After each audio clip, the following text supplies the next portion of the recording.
According to Myers-Briggs Company, 49% of workplace conflict happens as a result of personality clashes and egos, 34% due to workplace stress, and 33% due to heavy workloads. You're probably wondering, what does this have to do with soul work and courage? Well, I'm going to tell you in just a moment because today we are talking about the truth of confrontation.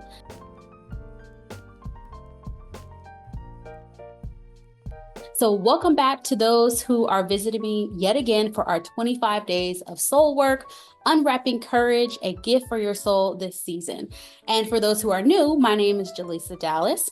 I am an author, coach, and consultant. I help individuals and organizations break barriers to their success, bolster their belief for greater confidence, and build courageous behavior to optimize their life so that they create belonging internally and out into the community. So I am so glad that you are here.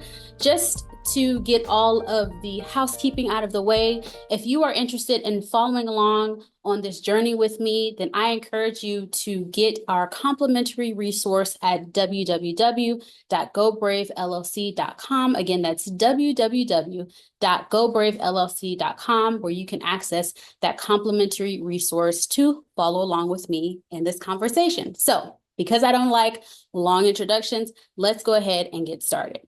So in our conversation on soul work, we've talked about self-sabotage. Essentially, that is our flesh and our soul in conflict with our spirit. So this is the internal problem that we're seeking to solve. And we're solving this by way of gaining support to change, implementing strategies for disruption, developing systems to affirm our self-concept, and deploying sustainability tools to create a standard of living where we're mastering our soul. So this internal conflict is the barrier to success in life and business, our careers, and kingdom work. In this instance, the conflict or the clash between the flesh, the soul, and the spirit is working as a catalyst in confronting who we are and who we're called to be. So as I mentioned the other day, it's the brawl. It's that space in the middle between productivity and rest. And so confrontation is often seen as hostile and argumentative. It's an inciting of fear in those approaching difficult conversations and interactions. So this is what I was talking about at the beginning of this episode when I used the example of the workplace. Now, internally, that's the example of the brawl that I mentioned the other day. However, I seek to change this notion of confrontation being so scary and so disruptive and uncomfortable and unsettling. So confrontation is one of three elements in the 5 components of emotional intelligence, relationship management. But before we actually get there to relationship management, we have to become self-aware. And this involves, amongst a few other things, identifying our barriers and or triggers. So when we confront our fears, it requires an authoritative approach to dismantling their hold. Instead of seeing confrontation as resistance, as we often do, we can use it as a permission to boldly address the internal turmoil that we're experiencing that keeps us from enjoying the life that we deserve and the life that we want to live. So, how do we start to resolve this conflict? Well, I am so glad that you asked. And as we all say, some things are easier said than done. This is the same case. And it is to actually confront the barriers. Yes, in order to start resolving this conflict, we have to confront the barriers. But I'm sure there's another question coming along, but then what do these barriers look like? And how do I know which ones to address? If I need to prioritize, what does this actually look like? Well, I used to say something to my husband about momentum and movement, that I have momentum, meaning I have the quantity for motion, but I don't have the movement, meaning the action. And I would kind of find myself in this place. And stay with me as I explain this. What I meant was that I knew the weight of my call, my assignment, and what God had put on my life, that momentum, but I hadn't the action to actually change position to make progress in my life, the movement.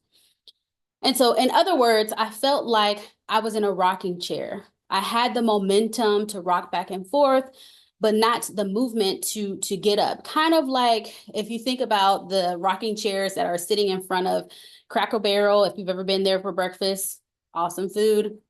This is not a promotion or sponsorship by any means, but they have these rocking chairs that are seated outside of the restaurant in the event that there is a line and people need to wait. They also have some board games as well, but that's what it felt like for me. It felt like I was rocking back and forth in a chair, but I just wasn't going anywhere.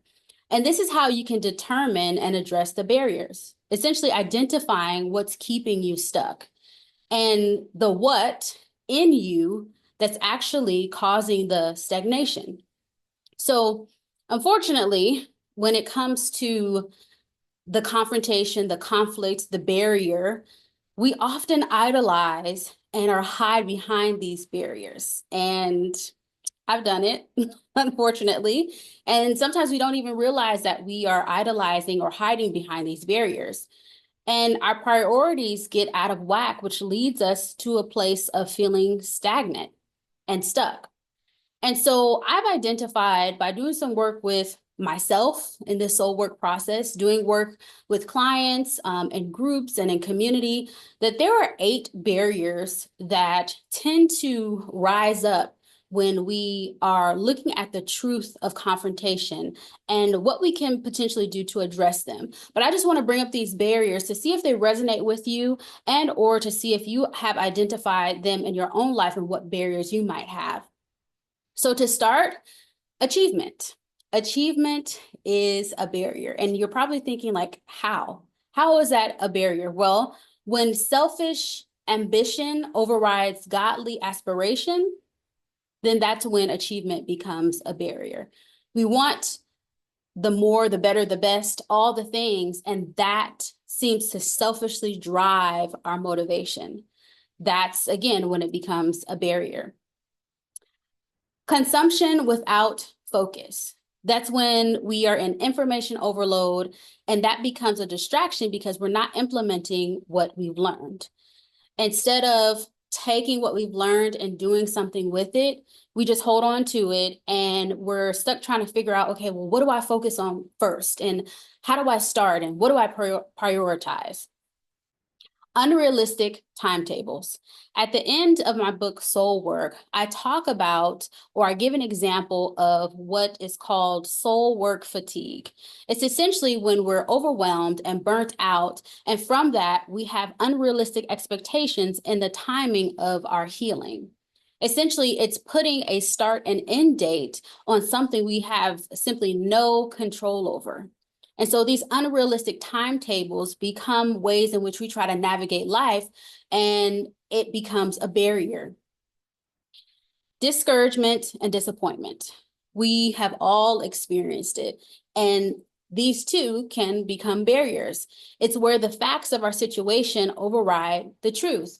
Now, granted, I will talk about this particular area in a few episodes later on, but sometimes it's our reality that prevents us from seeing the revelation of our situation. This is where, again, discouragement and disappointment become a barrier. Exhaustion. Simply put, exhaustion can actually be a barrier, and it could be self-inflicted or others inflicted. So for example, if we say that we want to give from our cup, okay, if we are a 12-ounce cup and we're giving from that 12 ounces and we're left with 8, 9, 10, then we're not giving from our overflow, which leads to exhaustion. We have to start learning how to give from our overflow. Otherwise, we're going to be overwhelmed, burnt out, and again, exhausted. The I don't feel like it barrier. I simply just don't feel like it. And so we make decisions and or not, and choices or not based on whether or not we feel like doing something. and that is a barrier. Another barrier is our lack of resourcefulness. That means us prioritizing creation over implementation.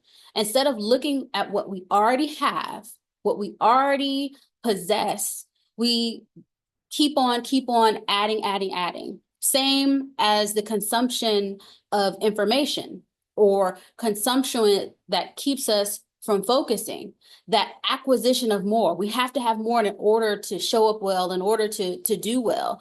When in actuality, we forget what we already have, and that can become a barrier.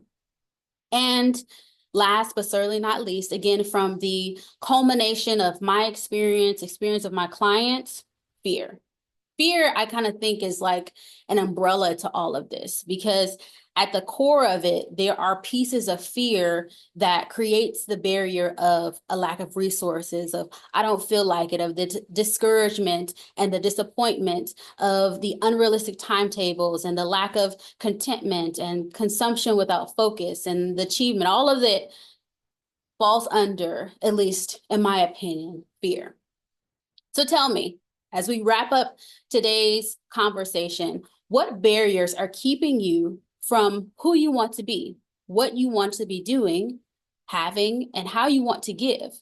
And which of these resonate with you? I would love to hear your shares in the comments to get a better idea of who I'm speaking to and how it's connecting and resonating with you. And until next time, let your soul work be your best work to a better you. Have a good one.